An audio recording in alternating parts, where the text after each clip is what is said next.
En la oscuridad de una alcoba medieval, una joven tiembla bajo la mirada de ancianas vestidas de negro. Sus manos ásperas sostienen lienzos blancos mientras pronuncian palabras en latín. Afuera, el padre espera con la espada desenvainada, no para protegerla, sino por si el veredicto es inaceptable. La habitación huele a incienso y miedo. Las velas proyectan sombras danzantes sobre tapices que ocultan paredes de piedra húmeda. El silencio es tan denso que se escucha el crujir de la madera vieja, el respirar entrecortado de la muchacha, el murmullo de oraciones que suenan más a sentencia que a bendición. Mañana será su boda, pero esta noche su cuerpo será juzgado. Durante siglos, la virginidad femenina no fue solo una cuestión privada o moral. Fue un asunto de Estado, de honor familiar, de contratos legales y alianzas políticas. Era la diferencia entre el respeto y el repudio, entre la vida y la muerte. Y para verificarla se desarrollaron métodos tan invasivos como absurdos, tan crueles como ineficaces. ¿Cómo es posible que algo tan íntimo se convirtiera en un espectáculo público? ¿Qué llevó a sociedades enteras a obsesionarse con un concepto que ni siquiera podían definir correctamente? Hoy descubrirás la verdad detrás de uno de los rituales más perturbadores de la historia. Los métodos, los mitos, las víctimas. ¿Y por qué, contra toda lógica y humanidad, esta práctica sobrevivió durante 1000 años? Permanece aquí, porque lo que estás a punto de descubrir cambiará para siempre tu comprensión del pasado. Imagina vivir en un tiempo donde tu valor como persona no dependía de tu inteligencia, tu bondad o tu fuerza, sino de una membrana, un pequeño tejido que, según creían, determinaba tu pureza, tu honra y tu derecho a ser amada. En la Europa medieval, entre los siglos XII y XVIII, la virginidad femenina era más que una virtud religiosa. Era una moneda de intercambio, un certificado de autenticidad, una garantía legal en los contratos matrimoniales. Las familias nobles negociaban alianzas basándose en ella. Los reyes validaban herederos verificándola. Las comunidades enteras juzgaban el honor de un linaje por su preservación. Pero aquí está el problema. Nadie sabía realmente cómo comprobarla. La medicina de la época operaba entre la superstición y la ignorancia. Los textos antiguos de Galeno e Hipócrates circulaban como verdades absolutas, mezclándose con creencias populares, interpretaciones bíblicas y una profunda desconfianza hacia el cuerpo femenino. El resultado fue un catálogo de pruebas tan variadas como absurdas, desde la inspección visual hasta el análisis del olor de la orina, desde rituales con hierbas hasta la temida prueba del lienzo nupcial. Y detrás de cada prueba había una mujer aterrorizada, sabiendo que su destino no dependía de su inocencia real, sino de la interpretación de desconocidos sobre su anatomía. Este documental explora el lado más oscuro del control social sobre el cuerpo femenino, no como simple curiosidad histórica, sino como ventana hacia las estructuras de poder que definieron siglos de opresión sistematizada. ¿Estás preparado para enfrentar esta historia? Porque una vez que comprendas la magnitud de lo que sucedió, nunca volverás a mirar el pasado de la misma manera. Para comprender la obsesión medieval con la virginidad femenina, debemos remontarnos más allá de la Edad Media. En el mundo antiguo, griegos y romanos ya valoraban la castidad femenina, pero por razones prácticas más que morales. La paternidad era incierta en una época sin pruebas genéticas, y los hombres necesitaban garantizar que sus herederos fueran legítimos. Una mujer virgen al casarse ofrecía la certeza de que su primer hijo llevaría la sangre del esposo. Así, la virginidad se convirtió en garantía de linaje. en especial entre las clases propietarias donde la herencia lo era todo. No era tanto una cuestión de virtud como de propiedad y control económico. Con la llegada del cristianismo, esta preocupación práctica se transformó en mandato divino. La Iglesia primitiva, influenciada por las cartas de San Pablo y la teología de padres como San Agustín y San Jerónimo, elevó la virginidad a la máxima expresión de pureza espiritual. María, la Madre perpetuamente Virgen de Jesús, se convirtió en el modelo femenino supremo.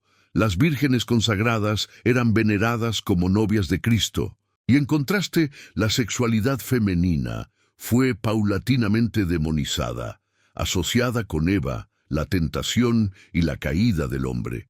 Lo que comenzó como admiración por la abstinencia se convirtió en sospecha sistemática hacia cualquier expresión de sexualidad femenina. Durante la Alta Edad Media, esta teología se fusionó con las estructuras feudales de poder. Los matrimonios aristocráticos eran alianzas políticas, no romances, unían territorios, sellaban tratados, garantizaban paz entre reinos, y en estas negociaciones la novia era simultáneamente el símbolo y el objeto del acuerdo. Su virginidad certificaba que el contrato era legítimo, que no había engaño, que la familia cedía un bien sin usar. Los contratos matrimoniales a menudo incluían cláusulas específicas sobre la virginidad de la novia, con penalizaciones económicas severas si resultaba no ser virgen. La mujer, literalmente, era tasada según su pureza, pero la obsesión no se limitaba a la nobleza. Entre campesinos y artesanos, la virginidad prenupcial también importaba, aunque por razones ligeramente diferentes. En comunidades pequeñas donde todos se conocían, la reputación familiar dependía del comportamiento de sus miembros. Una hija deshonrada no solo arruinaba sus propias perspectivas matrimoniales, sino que manchaba el nombre de sus hermanas y afectaba los negocios familiares. El honor masculino se medía por su capacidad de controlar la sexualidad de las mujeres bajo su techo. Un padre cuya hija perdía la virginidad antes del matrimonio era considerado débil, incapaz de mantener el orden en su hogar. La Iglesia reforzaba constantemente este sistema mediante sermones, confesiones y la amenaza del infierno. Los clérigos predicaban que el cuerpo femenino era territorio de batalla entre Dios y el diablo. La virginidad era el estado de gracia. Su pérdida fuera del matrimonio, pecado mortal que condenaba el alma eterna. Se enseñaba que las mujeres eran naturalmente más débiles ante la tentación, que necesitaban vigilancia constante. Esta vigilancia no era solo espiritual. Se materializaba en encierro físico, en limitaciones de movimiento, en la separación estricta de los sexos. Las jóvenes nobles crecían en conventos o bajo guardia constante de damas de compañía. Los textos médicos de la época reflejaban y reforzaban estas creencias. Médicos árabes y europeos escribían tratados sobre cómo reconocer a una virgen, mezclando observaciones anatómicas rudimentarias con supersticiones increíbles. Se creía que las vírgenes caminaban de cierta manera, que su piel brillaba diferente, que sus ojos tenían un fulgor especial. Algunos textos afirmaban que podías identificar a una virgen por el olor de su aliento o la firmeza de sus senos. Estas descripciones no tenían base científica alguna, pero se copiaban de manuscrito en manuscrito, adquiriendo autoridad simplemente por repetición. La ignorancia se disfrazaba de sabiduría antigua. Paralelamente surgieron infinidad de símbolos culturales asociados con la virginidad. El color blanco, los lirios, los unicornios, que según la leyenda solo podían ser capturados por doncellas puras, las santas mártires que preferían la muerte al deshonor sexual. En el arte medieval, la pureza femenina se representaba constantemente. Vírgenes con aureolas, encerradas en jardines amurallados, acompañadas de corderos o palomas.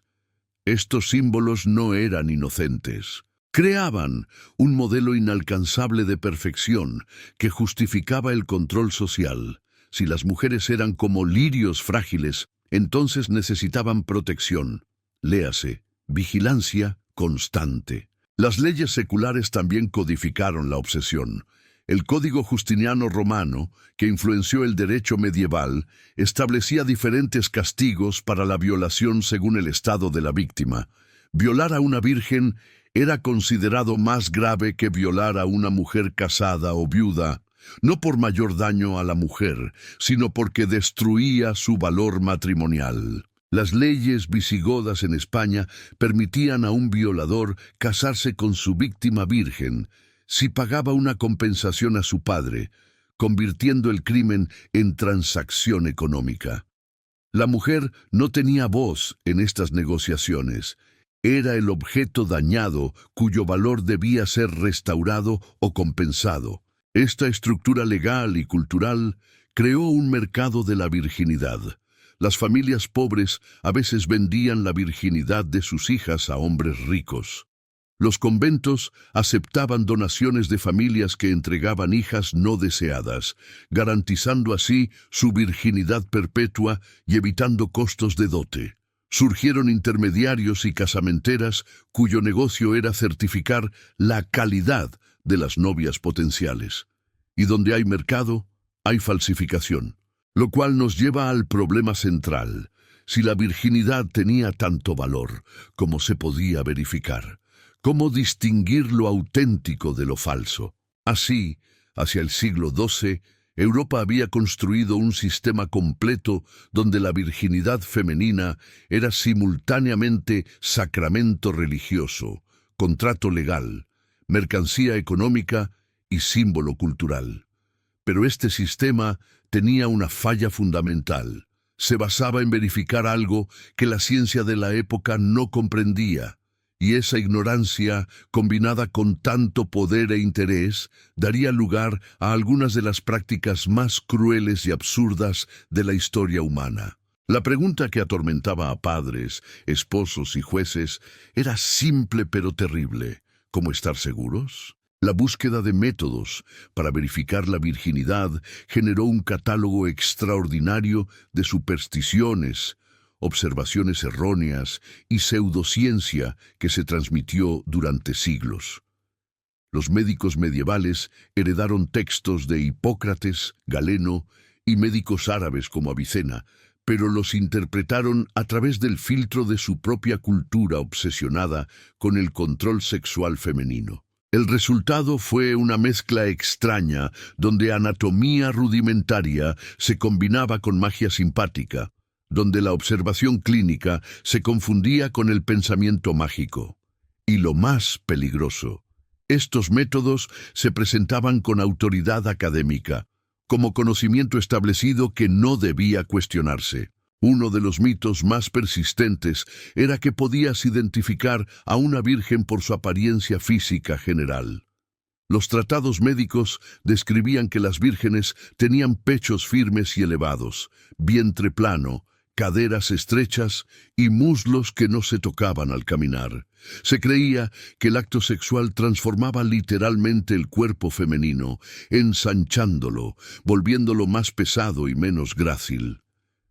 Esta creencia ignoraba completamente factores como la edad, la constitución natural o la nutrición. Básicamente, cualquier mujer que no correspondiera al ideal de juventud delgada podía ser sospechosa de impureza, creando un estándar imposible que condenaba a muchas inocentes. Los ojos también supuestamente revelaban virginidad. Se decía que las vírgenes tenían mirada clara y directa, mientras que las mujeres experimentadas sexualmente mostraban ojos turbios o mirada huidiza. Algunos textos afirmaban que podías ver la diferencia en el brillo del iris o en cómo la pupila reaccionaba a la luz. Este mito era particularmente perverso porque convertía el nerviosismo natural de una joven sometida a inspección en evidencia de culpabilidad. Una muchacha que bajaba la mirada por pudor era acusada de ocultar algo. El sistema estaba diseñado para encontrar culpables incluso donde no las había. Luego estaban las pruebas basadas en fluidos corporales. Una creencia extendida afirmaba que la orina de una virgen tenía propiedades especiales. Era más clara, tenía un olor particular. Incluso podía hacer que ciertas piedras brillaran al contacto. Algunos examinadores hacían beber infusiones de hierbas a las jóvenes y luego inspeccionaban su orina buscando sedimentos o cambios de color. Otros métodos incluían analizar el sudor, la saliva o el aliento. Estas pruebas no tenían absolutamente ninguna base fisiológica, pero se realizaban con seriedad ceremonial, como si fueran procedimientos científicos legítimos. Existían también las pruebas de conducta y reacción. Se creía que una virgen se sonrojaría de cierta manera al escuchar palabras sexuales, que su pulso se aceleraría o desaceleraría distintivamente ante ciertas situaciones. Algunos examinadores llevaban a las jóvenes ante imágenes religiosas, creyendo que las culpables mostrarían incomodidad ante símbolos sagrados. Otras pruebas involucraban hacerlas caminar sobre superficies específicas, subir escaleras de cierta manera, o ejecutar movimientos que supuestamente solo una virgen podía realizar correctamente. Todo esto era teatro pseudocientífico, pero las consecuencias para quienes fallaban estas pruebas eran devastadoramente reales. Los métodos de inspección visual directa variaban en invasividad. Algunos simplemente observaban la vulva externa buscando señales como color, tamaño de los labios o presencia de vello púbico con ciertos patrones. Se creía que la virginidad modificaba la pigmentación genital o la textura de la piel. Otros examinadores buscaban específicamente el himen intacto, aunque su comprensión anatómica era tan deficiente que a menudo no sabían qué estaban mirando realmente. El himen, ese tejido que causaría tanto sufrimiento, era descrito en los textos médicos de formas contradictorias, a veces como membrana sólida, otras como anillo, otras como estructura inexistente en algunas mujeres naturalmente. Una creencia particularmente extendida era la prueba de los 2 dedos, mencionada en múltiples textos médicos medievales y renacentistas. El examinador insertaba 2 dedos en la vagina, evaluando estrechez, resistencia y reacción. Se suponía que las vírgenes tenían canales vaginales más estrechos y mostraban dolor o incomodidad particular. Esta prueba era básicamente una agresión sexual institucionalizada, disfrazada de procedimiento médico, y era realizada frecuentemente por hombres, a menudo con audiencia de familiares o testigos, maximizando la humillación de la joven inspeccionada. Los examinadores también confiaban en pruebas de respuesta involuntaria. Se creía que insertar ciertos objetos en la vagina produciría diferentes reacciones según la virginidad. Las vírgenes supuestamente sangraban más, sentían más dolor o sus músculos se contraían de formas específicas. Algunos usaban sondas de metal, madera o incluso cristal, observando cómo entraban y qué fluidos producían. La lógica detrás de esto era completamente errónea, ignorando que el dolor y el sangrado dependen de factores como lubricación, tensión muscular por miedo y variabilidad anatómica individual que nada tiene que ver con experiencia sexual. Quizás lo más inquietante era la convicción absoluta con que estos métodos se aplicaban. Los examinadores, a menudo parteras experimentadas o médicos respetados, creían genuinamente que podían determinar virginidad con certeza. Escribían dictámenes formales, firmaban certificados, testificaban en tribunales. Su autoridad raramente era cuestionada porque provenía de tradiciones antiguas y del respaldo institucional de la Iglesia y el Estado. Las víctimas de estos exámenes no tenían voz, no podían apelar, no podían cuestionar los métodos. Su cuerpo era territorio conquistado donde otros imponían su verdad. Y aquí está el núcleo del problema. Todos estos métodos compartían una característica común. No medían virginidad, que es un concepto social sin marcador biológico confiable. Medían conformidad con expectativas culturales sobre cómo debía verse, comportarse y responder el cuerpo femenino puro. Eran instrumentos de control social disfrazados de conocimiento médico. Y funcionaban no porque fueran precisos, sino porque existía todo un sistema de poder dispuesto a creer en ellos, a aplicarlos y a castigar a quienes supuestamente fallaban. La ciencia era solo la excusa. El verdadero propósito era dominación. La verdad anatómica sobre el himen destruye completamente todo el edificio de pruebas de virginidad medieval. El himen es una membrana mucosa delgada que rodea parcialmente la abertura vaginal, con enorme variabilidad entre individuos. Algunas mujeres nacen con himen prácticamente inexistente, otras con uno grueso y resistente. Puede tener forma anular, semilunar, cribrosa o septada. Esta diversidad natural era completamente desconocida en la Edad Media, donde se asumía que todas las vírgenes tenían el mismo tipo de himen. Ya desde el punto de partida, el sistema estaba condenado al error porque no reconocía la realidad biológica básica. No existe un himen estándar. Además, el himen es elástico y puede estirarse sin romperse durante múltiples actividades no sexuales. Montar a caballo, hacer ejercicio intenso, usar tampones, masturbación o incluso ciertos movimientos cotidianos pueden modificar el himen sin que haya habido penetración con otra persona. Por el contrario, el himen puede permanecer intacto después de relaciones sexuales si la penetración es suave, hay buena lubricación y el himen es particularmente elástico. Médicos modernos han documentado casos de mujeres con himen intacto después de múltiples embarazos. La ecuación himen roto, no virgen, que obsesionaba a la sociedad medieval, es médicamente falsa en ambas direcciones. El sangrado durante la primera relación sexual, considerado prueba definitiva de virginidad en innumerables culturas, tampoco es indicador confiable. Aproximadamente 50% de las mujeres no sangran en su primera experiencia sexual. Esto puede deberse a que su himen ya se había estirado previamente por actividades normales, a que es naturalmente muy flexible, o simplemente a variaciones anatómicas. Otras mujeres pueden sangrar en encuentros sexuales posteriores debido a fricción, falta de lubricación o pequeñas laceraciones vaginales sin relación con virginidad.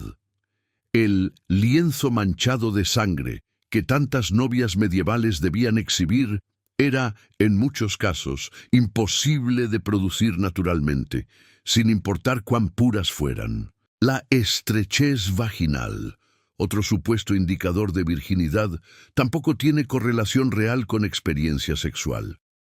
La vagina es un órgano muscular extraordinariamente adaptable que puede expandirse durante el parto y retornar a su tamaño anterior. Su tensión, en un momento dado, depende de excitación sexual, relajación muscular, posición corporal y variabilidad individual. Una mujer sexualmente experimentada que está excitada y relajada puede tener vagina estrecha, mientras que una virgen aterrorizada durante un examen forzado puede tener músculos tan tensos que la inspección resulta imposible.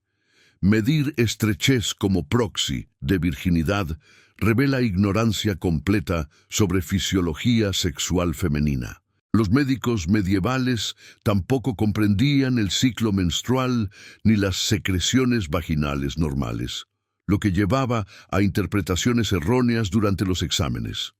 Creían que ciertas consistencias o cantidades de flujo vaginal indicaban actividad sexual, cuando en realidad estos cambios son hormonales y varían durante el ciclo mensual. Una mujer evaluada durante la ovulación presenta flujo cervical abundante y elástico, completamente normal, pero que podía ser interpretado como evidencia de actividad sexual reciente. La ignorancia sobre procesos fisiológicos básicos convertía características normales en signos de supuesta impureza. La edad también era factor ignorado. Los examinadores aplicaban los mismos criterios a niñas prepúberes que a mujeres adultas, sin reconocer que el desarrollo hormonal modifica dramáticamente la anatomía genital. El himen de una niña es típicamente más grueso y menos elástico que el de una mujer postpuberal, cuyos tejidos se han modificado por la acción del estrógeno.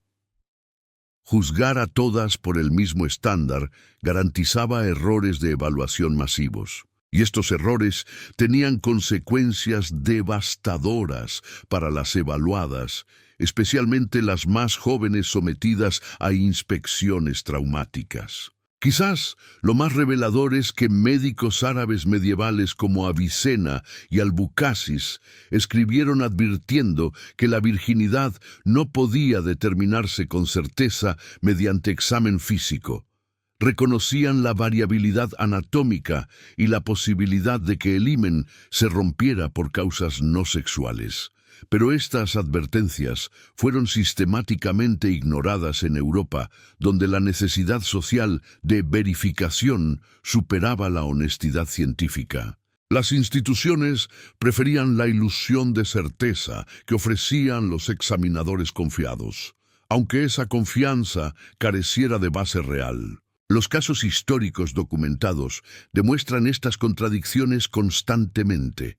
Existen registros de matrimonios anulados porque la novia no sangró, solo para descubrir años después, mediante otros examinadores, que sí era virgen.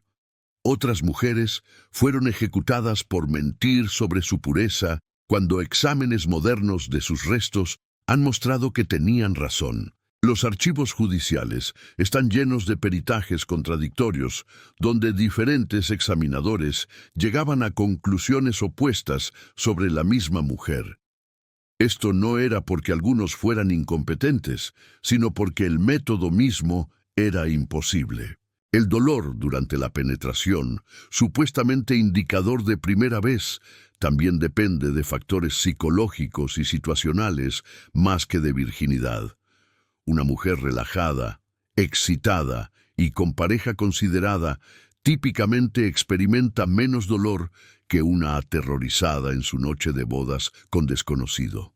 El vaginismo, espasmo involuntario de los músculos vaginales, puede ocurrir tanto en vírgenes como en mujeres experimentadas, generalmente relacionado con ansiedad o trauma. Igualmente, algunas vírgenes no experimentan dolor alguno en su primera vez. La relación entre dolor y virginidad es otro mito sin sustento médico. La realidad es que nunca ha existido prueba física confiable de virginidad, porque la virginidad es concepto social, no condición médica diagnosticable. El cuerpo no guarda registro inequívoco de su historia sexual, y sin embargo, durante siglos, sociedades enteras construyeron sistemas legales, religiosos y sociales basados en la premisa de que sí lo guardaba. Esta disonancia entre realidad biológica y construcción cultural causó sufrimiento incalculable. Mujeres inocentes fueron castigadas por fallar pruebas imposibles. Otras fueron forzadas a manipular o falsificar resultados para sobrevivir. Y los verdaderos culpables fueron quienes diseñaron y mantuvieron este sistema de control basado en pseudociencia y misoginia. Las consecuencias de fallar una prueba de virginidad variaban según clase social, pero eran universalmente devastadoras. Para las nobles, perder el estatus de virgen antes del matrimonio significaba la anulación de contratos matrimoniales. con enormes implicaciones políticas y económicas. Las familias perdían alianzas cuidadosamente negociadas, tenían que devolver dotes recibidas, enfrentaban humillación pública. La joven en cuestión se convertía en mercancía dañada, prácticamente imposible de casar honorablemente. Muchas eran enviadas a conventos no por vocación religiosa, sino como deposición de problema irresoluble.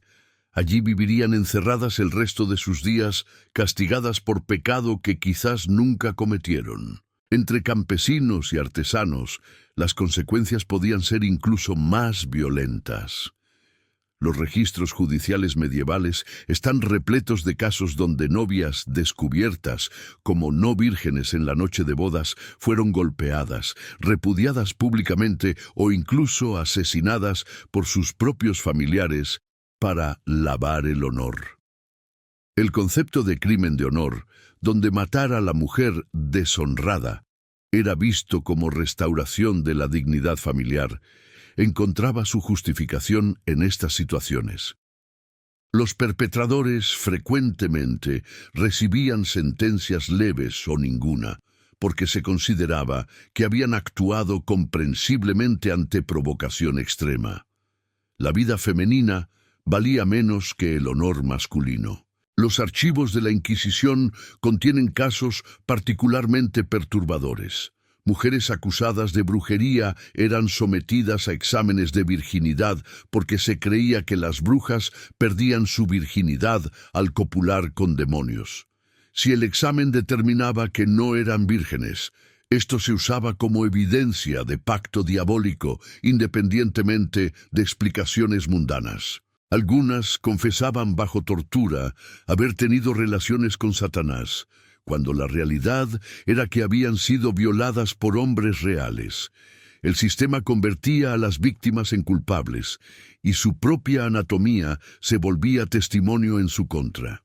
Los casos de violación eran grotescamente complicados por la obsesión con la virginidad. Si la víctima era virgen antes del ataque, el crimen se consideraba más grave porque había destruido su valor. Pero paradójicamente, esto también hacía más difícil que las vírgenes reportaran violaciones, porque el examen para probar el crimen las deshonraba públicamente, incluso si el perpetrador era castigado. Las mujeres no vírgenes que sufrían violación enfrentaban escepticismo. Ya estaba deshonrada, probablemente consintió. El sistema estaba diseñado para proteger la virginidad como propiedad, no a las mujeres como personas. Las víctimas eran doblemente traumatizadas por el crimen y por el proceso judicial posterior. El mercado de falsificaciones prosperó ante la imposibilidad de pasar las pruebas. Existían especialistas que ofrecían métodos para simular virginidad. Sangre de animales escondida en vejigas que se rompían durante el coito, cremas astringentes que temporalmente estrechaban la vagina, incluso cirugías rudimentarias de reconstrucción del himen. Estos servicios eran costosos y peligrosos. Las infecciones por procedimientos no estériles mataban a algunas mujeres. Otras eran extorsionadas por los proveedores de estos servicios, y si el engaño era descubierto, el castigo se duplicaba por la supuesta pérdida de virginidad original y por la falsificación posterior. Las parteras que realizaban los exámenes enfrentaban dilemas éticos imposibles. Sabían por experiencia que los métodos no eran confiables, que podían condenar inocentes o absolver culpables arbitrariamente. Algunas desarrollaron códigos silenciosos con otras mujeres, reportando virginidad intacta incluso cuando dudaban, especialmente si conocían a la joven y su familia. Otras eran sobornadas por familias desesperadas. Este sistema de corrupción informal era, irónicamente, más humanitario que la aplicación estricta de reglas absurdas. Pero también dejaba a las mujeres más pobres, sin conexiones para negociar con examinadoras, completamente vulnerables a la suerte. Los hombres también eran afectados, aunque de forma completamente diferente. Un novio cuya esposa fallaba la prueba enfrentaba humillación social, había sido engañado, no había investigado adecuadamente, era tonto o débil. Algunos respondían con violencia compensatoria para restaurar su reputación. Otros simplemente anulaban el matrimonio y exigían compensación económica. Raramente se preguntaban si las pruebas podían estar equivocadas o si había explicaciones alternativas. La presión social para actuar honorablemente, léase violentamente, era inmensa. Los hombres que perdonaban o cuestionaban el sistema eran ridiculizados como cornudos o afeminados. El trauma psicológico de ser sometida a estos exámenes era devastador y totalmente ignorado. Niñas y jóvenes eran forzadas a desnudarse ante extraños, a separar las piernas mientras manos ajenas las tocaban íntimamente, frecuentemente con audiencia de múltiples observadores. Esto constituía agresión tentar, novamente LC continuar sexual por cualquier estándar moderno, pero era procedimiento legal y socialmente aceptado. Muchas desarrollaban lo que hoy reconoceríamos como estrés postraumático, miedo al contacto físico, ansiedad severa, pesadillas recurrentes. Algunas nunca superaban el trauma, enfrentando dificultades en sus matrimonios porque asociaban toda intimidad con aquella violación institucionalizada.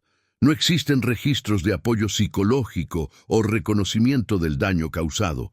El sufrimiento femenino simplemente no importaba. Los registros históricos también documentan casos de suicidio entre mujeres que enfrentaban estos exámenes. Algunas preferían la muerte a la humillación pública, especialmente si sabían que fallarían la prueba por razones perfectamente inocentes que el sistema no reconocería.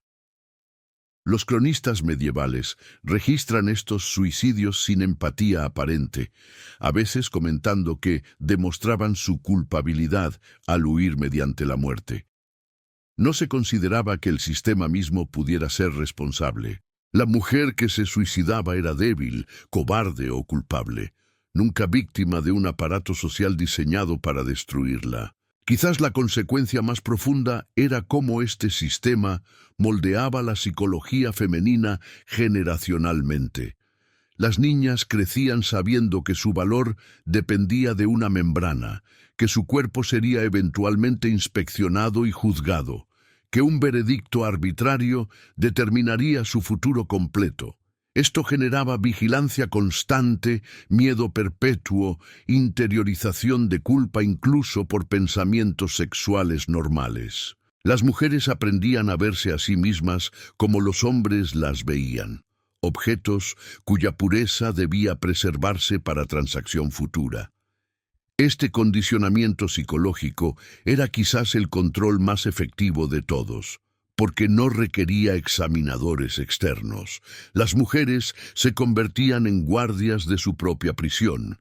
Aunque la mayoría de estas prácticas fueron oficialmente abandonadas en Europa durante los siglos XVIII y XIX, con el avance del conocimiento médico y los cambios sociales de la Ilustración, su legado persiste de formas sorprendentemente tangibles. La transición no fue súbita ni universal.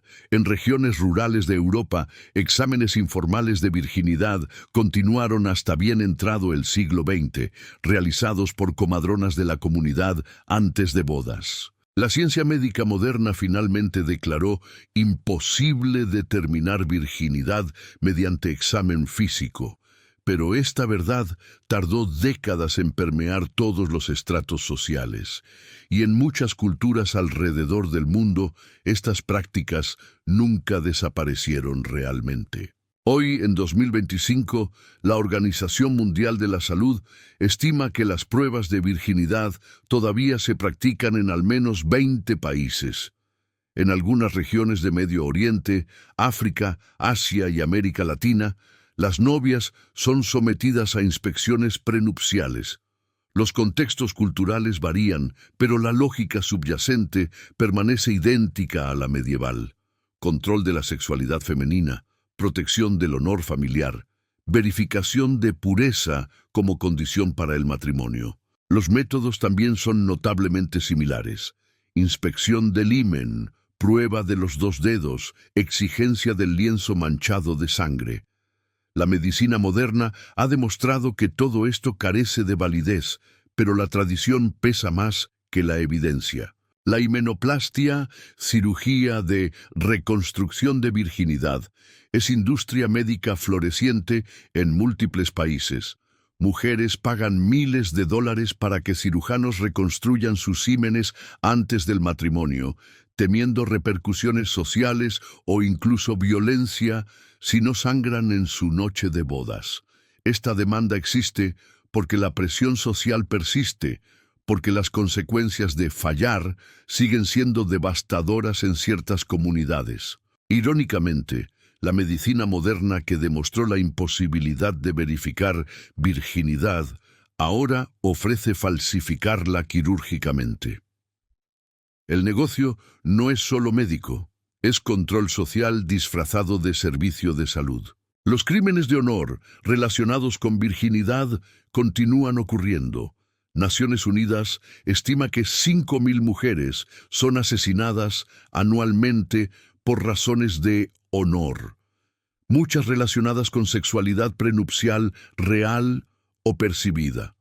Los perpetradores son frecuentemente familiares, padres, hermanos, primos, que consideran su deber restaurar el honor familiar mediante la sangre. En algunos sistemas legales, estos crímenes reciben sentencias reducidas bajo provisiones de provocación o crimen pasional.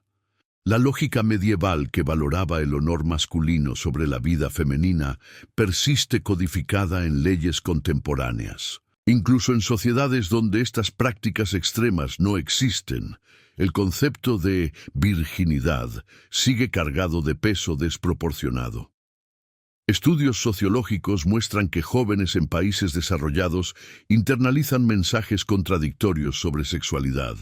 Deben ser sexualmente atractivas, pero no sexualmente activas, deseables, pero puras, experimentadas, pero vírgenes hasta el momento correcto. Este doble estándar es herencia directa de la obsesión medieval. Los hombres siguen siendo valorados por conquistas sexuales, mientras las mujeres son juzgadas por su conteo. El vocabulario ha cambiado, pero la estructura subyacente permanece. La educación sexual en muchos lugares perpetúa mitos sobre virginidad. Hasta fechas recientes, algunos textos escolares mostraban diagramas del himen como membrana sólida que se rompe durante la primera relación sexual, información médicamente incorrecta. La metáfora de perder la virginidad implica pérdida permanente de algo valioso, cuando en realidad es simplemente una experiencia nueva. Este lenguaje no es neutral. Refleja y perpetúa la idea de que las mujeres sexualmente activas están dañadas. Generaciones crecen absorbiendo estos mensajes sutiles que conectan directamente con actitudes medievales. Internet y las redes sociales han globalizado tanto el problema como la resistencia. Foros en línea están repletos de jóvenes preguntando cómo recuperar su virginidad, si ciertos actos cuentan como pérdida de virginidad, cómo convencer a parejas futuras de su pureza. Simultáneamente, movimientos activistas usan las mismas plataformas para educar sobre realidad anatómica, desmitificar creencias falsas y denunciar la violencia relacionada con estas prácticas. La batalla entre tradición opresiva e información liberadora se libra diariamente en espacios digitales, alcanzando audiencias que hace décadas permanecían aisladas en sus comunidades locales. Algunos argumentan que el concepto de virginidad tiene valor religioso o moral legítimo, independiente de su uso histórico para control. Pero incluso en contextos religiosos, La obsesión desproporcionada con virginidad femenina versus masculina revela la raíz del problema. Si el valor fuera puramente espiritual, aplicaría igualmente a ambos sexos. La asimetría demuestra que nunca se trató realmente de moralidad abstracta, sino de control específico sobre cuerpos y elecciones femeninas. Las tradiciones religiosas que enfatizan castidad pueden ser respetadas sin resucitar métodos medievales de verificación y castigo. El movimiento feminista global ha identificado las pruebas de virginidad como violación de derechos humanos. En 2018, la ONU declaró oficialmente que estas prácticas constituyen violencia de género y deben ser eliminadas mundialmente. Organizaciones como Human Rights Watch documentan casos, presionan gobiernos y apoyan a sobrevivientes. Pero el cambio es lento, porque las estructuras que sostienen estas prácticas están profundamente arraigadas. Patriarcado, honor familiar, estructuras matrimoniales como transacciones económicas. Cambiar las pruebas de virginidad requiere transformar sistemas sociales completos, lo cual enfrenta resistencia masiva de quienes se benefician del status quo. Quizás la lección más importante es reconocer cómo ideas aparentemente obsoletas persisten en formas modificadas. Creemos vivir en sociedades ilustradas que superaron la ignorancia medieval, pero los mismos mecanismos de control social simplemente se adaptan a nuevos contextos. La pregunta relevante no es solo cómo pudieron hacer eso, sino qué prácticas contemporáneas futuras generaciones juzgarán con igual horror. La historia de las pruebas de virginidad nos enseña que sistemas de opresión no requieren malicia consciente para funcionar. Simplemente necesitan suficientes personas aceptando como natural lo que es profundamente injusto.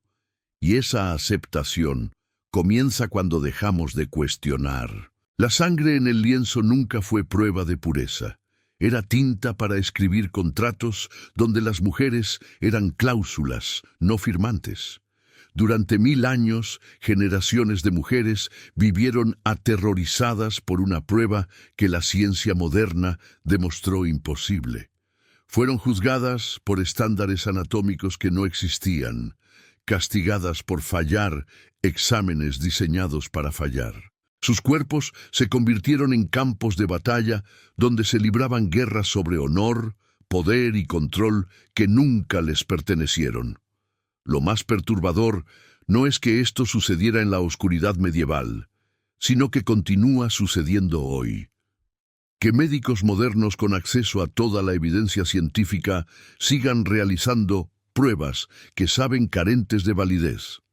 Que familias sigan exigiendo verificaciones que violan la dignidad humana básica. Que sistemas legales sigan permitiendo violencia contra mujeres cuyo único crimen fue ser dueñas de su propia sexualidad. Quizás la verdadera virginidad no estaba en el cuerpo, sino en la mente. En la inocencia que nos permitía creer que controlando a las mujeres controlaríamos el caos del mundo. En la pureza de ignorancia que nos hacía aceptar crueldad sistemática como tradición respetable.